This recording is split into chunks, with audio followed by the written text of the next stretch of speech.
me something, it might just take the pain away. Hello. Eto na nga guys, at magpipreparar ako ng masarap na insalada. Siyempre, ang tawag sa amin dito ay lechuga or lettuce. Diba? Alam niyo naman yan. Siguro kumakain na kayo ng ganito.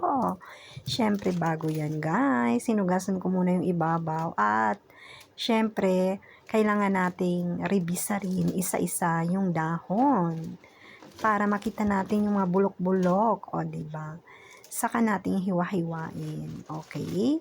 At saka yung mga dyan sa gitna, diba medyo matigas-tigas siya dyan. Tinatanggal ko rin siya guys, para naman masarap yung aming pagkain, diba?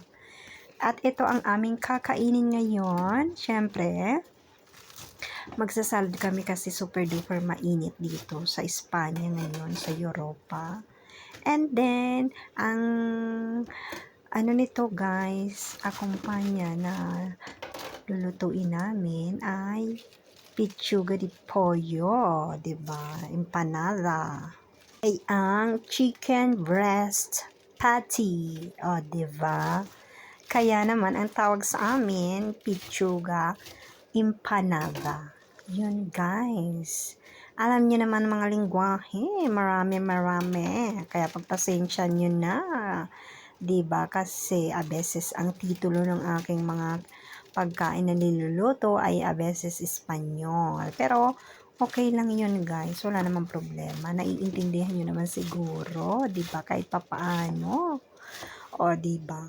So ito na nga guys. At hiwa-hiwain ko to ng maliliit at syempre pagkatapos hugasan ko siya ng maigi guys, o kung gusto nyo naman ibabad nyo muna sa kanyo salain para mawala yung digta, kasi kapag hindi to nalinis ng maayos guys, lalo na itong sa loob, diba, akala natin yung ibabaw ay maganda at saka pati dun sa loob, pero tingnan nyo naman, diba, yung parang puso-puso sa loob medyo may bulok-bulok na siya, yung may itim-itim, yun ang ibig kong sabihin.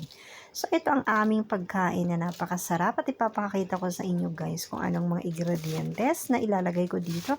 Syempre itong lettuce at saka kamatis, maglalagay ako pero tatanggalin ko yung buto, sibuyas, at syempre guys, lalagyan namin siya ng aceitunas or olive ang ilalagay natin. O, diba? Kaya naman, napakasarap nito. Pero yung sauce nito, guys, ay ilalagay namin ay Caesar. Sauce na Caesar. O, diba? In-check and checkin natin, pagandagling natin yung ating sasalita-salita. Diba? Kaya naman, samahan nyo ko.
At nung nasala na natin, syempre binawad ko sa tubig at sinala ko at nilagay ko na dito sa Tupperware na malaki.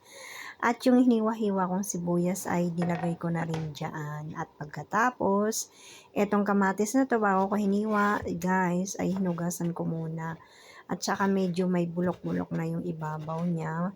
Kaya tinanggal ko ng makapal yung paghiwa ko ng kamatis. At syempre hiniwa-hiwa kong ganyan guys, at tatanggalin ko yung mga buto-buto dyan guys. Huwag na natin kainin yan kasi alam nyo naman ang appendix. Ay nako, mahirap na kapag naoperahan tayo, 'di ba?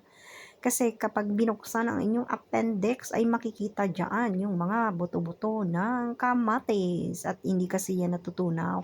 Tapos yung mga buhok ng pwede rin buhok ng tao, buhok ng pusa at saka ng baboy na kinakain natin. O, di ba? Kaya guys, ingat-ingat kayo sa pagkain kasi hindi po yan natutunaw. O, di ba? Kaya naman, eto na ang aking gagawin. Kaya abang-abangan ninyo kung paano or tingnan nyo ang aking paggawa dito. O, di ba? At lalagyan ko din siya ng avocado guys. At saka syempre yung ating olive na ilalagay yung olives natin, 'di ba? Kaya naman napakasarap nito. Pwede nyo rin lagyan ng pipino guys. Pero hindi ko siya nilagyan pipino kasi nga po ay yung anak ko nagmamadali na kasi gutom na daw siya. O, diba? Kaya naman minamadali ko na to guys. At nilagyan ko pa rin siya ng konting sibuyas. Yung kalahati ng sibuyas na natira. Nilagay ko na kasi marami pala yung lechuga. At eto na nga yung ating peleta na gagawing empanada, 'di ba guys? So ito nga ang sinasabi ko sa inyo kapag kayo ay bubukas ng itlog ay wag ninyong itapat mismo sa plato kasi nga po yung dumi ay mahuhulog din sa plato o 'di ba yung bacteria. So ngayon lalagyan ko rin siya ng asin at pagkatapos halu-haluin natin para mawala yung buo-buo ng itlog o 'di ba ganyan. Para maging liquid siya, 'di ba? And then lalagyan ko naman ng paminta at saka bawang na tuyo. And then, asin ng konti, yung ating chicken breast. Kaya naman guys, bago natin siya isawsaw dyan sa itlog, syempre lalagyan muna natin siya ng ingredients na yan para mas lalong sumarap ang ating prinitong pichuga.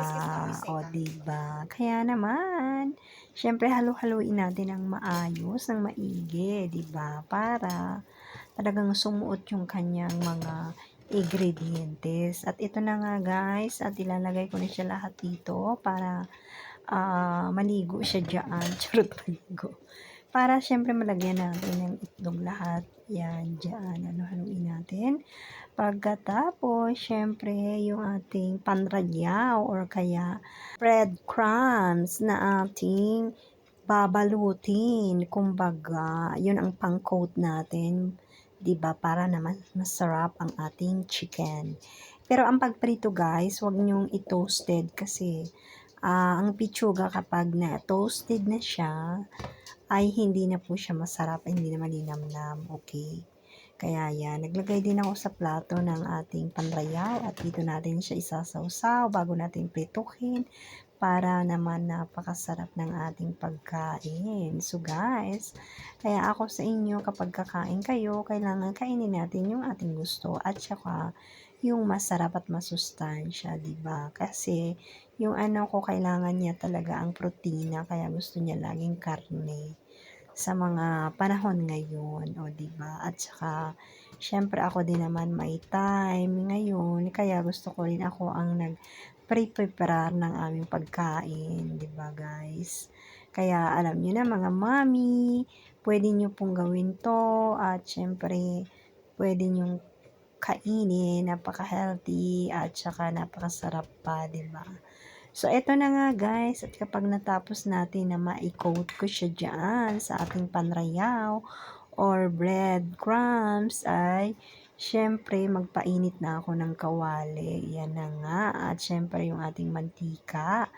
At kapag ito'y mainit na, ilalagay ko na nga po siya dyan para maprito na natin dahil para makakain na rin kami guys kasi gutom na rin kami, o diba? Kasi alam niyo naman yung anak ko ay hinihintay ko pagkakain kami kasi marami siyang mga aktibidades ngayong summer. Kaya gusto ko kapag nandito ko sa bahay, kung pwede lang ay sabay kaming kumain, 'di ba? Kaya ganoon. Kaya super duper duper duper sarap ng aming pagkain, guys. Kaya naman, grabe talaga nagpapasalamat ako sa Hesus Kristo kasi kahit papano nabibigyan ako ng panahon makapagprepara ng pagkain at saka nakakapamalingki o 'di ba, nakakain namin kahit papano ang aming gusto lalo na yung anak ko 'di ba. Importante 'yun at siyempre, sana lahat ng mga tao na nagugutom, na wala talaga ay makakain pa rin kahit papaano 'di ba, sa awa ng Panginoon. Kaya guys, samahan niyo ko dito sa aking pagpiprito kasi ito ang first batch ng ating pagpiprito ng pichuga, o 'di ba? Kasi marami ang resulta ng pichuga na aking ginawa kasi hiniwa-hiwa ko pa rin siyang manipis. Kaya lang guys, ay ewan ko ba, akala ko naka-on yung aking camera, kaya lang hindi pala, kaya hindi ko na-videohan, o 'di ba? Napakita ko sa inyo yung nahiwa-hiwa ko na siya. Pero okay lang 'yan guys, kasi alam niyo naman kung paano, 'di ba? May mga videos naman na pinakita ko sa inyo kung paano hiwa-hiwain. At eto na nga ang aming preparasyon ng aming pagkain, yung pichuga at saka yung salad. At yung kanin, kasi magkakanin yung anak ko, gusto niya may kanin. And then, yung ating sauce na Caesar na napakasarap naman talaga nito. Grabe, super duper. O, diba? Kaya kain po tayo. Ay naku guys, super duper napakasarap ng aming pagkain. Grabe talaga. Nakadalawang ensalada ako diyan guys. Nakita niyo naman yung avocado, yung kamatis, yung sibuyas, yung isaytunas. Hindi ko siya nilagyan ng itlog guys. No need na kasi naman may pichuga de pollo, di ba? At saka yung pichuga ni di pollo ay marami kaming nakain diyan. Kaya naman, tingnan nyo naman ang aming pagkain ngayon. Kaya pwede nyo pong gayahin. Nako, grabe. Iniinggit ko kayo guys kasi napakasarap talaga. Grabe, super duper. At syempre sa panahon ngayon na mainit, talagang napaka ano nilang dalawa yung kombinasyon. At ito na nga nilalagay ko na siya ng sauce ng salsa de Caesar. Kaya naman grabe ang super duper ang kain ko dito. Imagine niyo nakadalawang plato ako ng ensalada. O diba? At halo-haluin na nga natin dahil napakasarap naman talaga ng ating salad. O diba? Kaya guys, tingnan nyo naman. Grabe, super duper ang busog ko dito guys.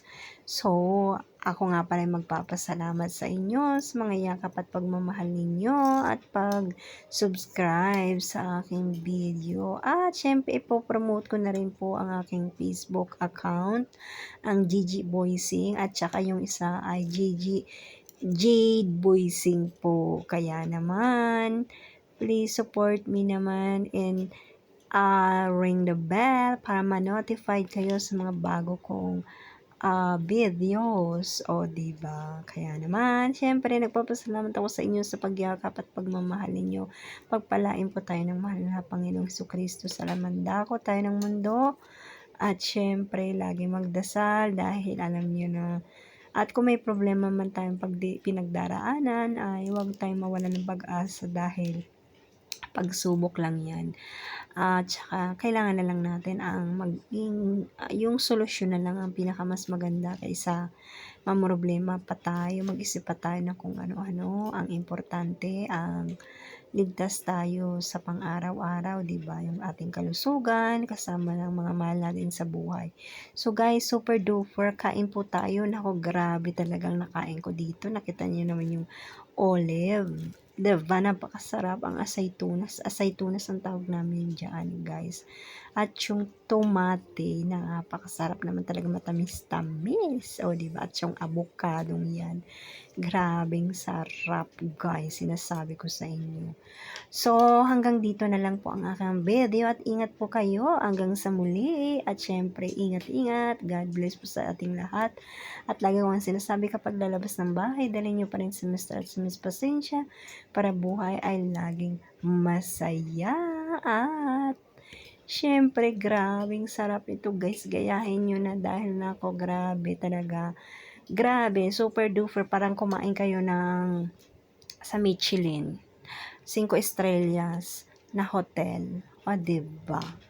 Ay, nako, super duper ang sarap, napaka-healthy at nako guys, wala nang ano pa dito